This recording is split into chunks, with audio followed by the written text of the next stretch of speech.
Yo, what's going on, guys? Welcome back to another video. So I apologize for the sound. It's currently raining right now, but I want to get straight into it. Let's talk about the Alexa Grasso versus Valentina Shevchenko fight. Man, what an interesting card. After seeing the results of the fight, not gonna lie, I'm kind of frustrated, kind of used to it at this point, the types of judges that we have. And I'm gonna talk about that pretty soon. But also I want to talk about Kevin Holland and Paul Rosas Jr. So I think we're gonna start with that. Man, 18 years old, and he is fighting like he's been in the UFC for a long time, with a knockout in the first round. I think it was like within the first 50 seconds of the first round. If you're 18 years old and you're putting a guy down in the UFC, that is crazy. He's not only the youngest UFC fighter to ever step foot in the octagon, but to knock someone out in the first round after you had just lost, man, what a good way to come back. I do know Dana White, and I'm sure everyone in the UFC wants this kid to really become a big name. He's currently a prospect, even though he's really young. One thing that I'm always worried about when, fighters are young and kind of they're being pushed to become these big stars, sometimes it gets to their head, and I think that affects the way that they fight. And I'm really hoping that this kid is gonna do the right thing. He's gonna train well. He's gonna have the right people on his side to make sure that he's not making the mistake of just, thinking that he's invincible because, the UFC is trying to push him. So great fight on that end. Kevin Holland, I feel like Kevin Holland is one of those fighters that I don't think he's ever going to be a champion. And there's nothing wrong with that, right? There's nothing wrong with not being a champion in the UFC. We've seen fighters who we love that have never become champions, right? But I think the thing is, Kevin Holland is not really performing like we all thought he would, right? He's obviously entertaining. He has the charisma. He's able to talk. He's able to build fights. There was that whole period where he was talking during his fights, asking for help with wrestling, right? We know Kevin Holland, but the thing is, he's not performing at a level that I think really warrants the way that he's talking, right? I mean, he lost a decision after the fight. He's saying, it's like he didn't fight super well, but he's not really a championship fighter. So, but it's like the guy is not really helping his case. So I think it's going to be interesting to see moving forward what the UFC does with him, if he's going to get released.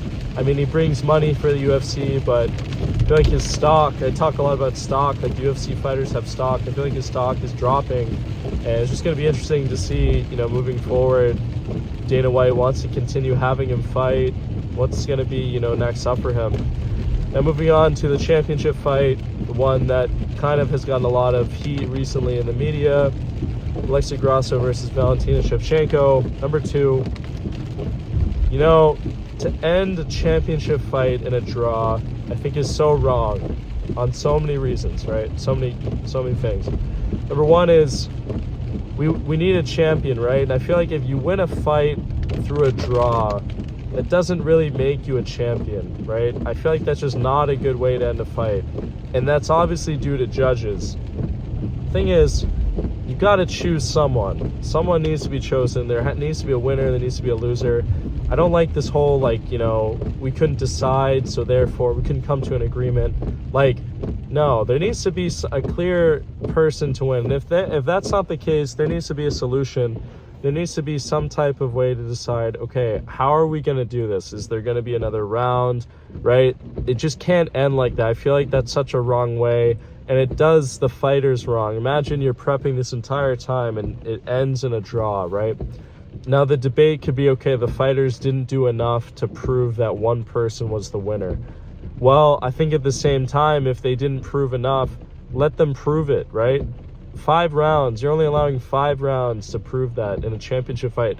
These two fighters are clearly in the top of their division, but you can't just end it like that. That's such an easy way to just, I guess, kind of allow the person to remain champion. Everyone's now going to question until they fight again, if they do, who's the real champion, right? We know Valentina, we know what she can do, and Alexa Grasso has obviously proven herself.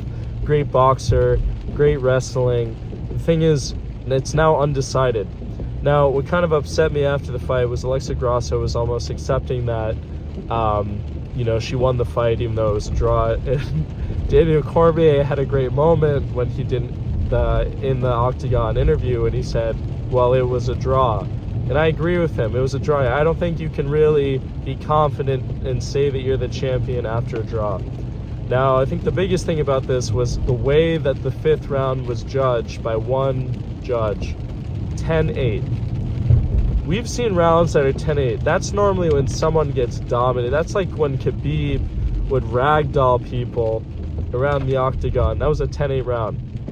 Now, if you watch the 5th round of that fight, I don't think you can even remotely say 10-8. You could say 10-9. Maybe that's a little more fair. But to say 10-8 is mind-boggling to me. That's like saying that Valentina Shevchenko just didn't do anything that round and allowed Alexa Grasso to dominate her for the entire round. I think that's not only wrong, it almost seems kind of like fixed, to be completely honest with you. I know Valentina in their post-fight press conference was almost saying that it feels like they're just doing this for the Mexican Independence Day.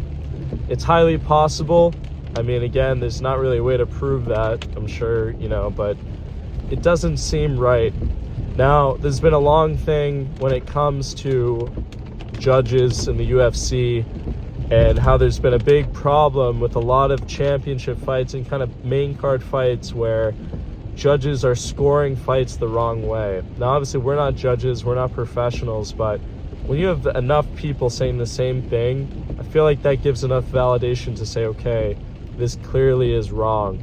And I think in this case, that judge was wrong, and I wish this would be overturned. Now, the only way that we could really fix this is if the UFC were somehow able to have their own judges, right? But the issue is that there's commissions that dictate, you know, the way that UFC is run. Obviously, they make sure that the fighters aren't on steroids, that kind of whole thing. But, you know, this has been a problem, and it's upsetting to look at someone like Valentina, who's probably put so much effort in to the rematch, only to be told, oh, sorry, it's a draw, you're not champion anymore. And I know Sean Shelby, after, you know, when Bruce Buffer went up to tell the decision, it was a clear reaction from him that he looked upset, pretty annoyed, which I think is warranted, right? So let me know what you guys think down in the comments below. It's kind of a longer video than, you know, my normal reactions and kind of thoughts, but man, I don't agree with that at all. I'm curious just, you know, to see what happens next with these two fighters, honestly, and you know, we'll see. The women's division looks bright, but after this, it's just upsetting to see how judges are scoring fights. So anyways, thank you guys so much for watching. Appreciate it. And again, apologize for the noise. Lots of rain today. So I'll see you guys soon. Peace out. Bye.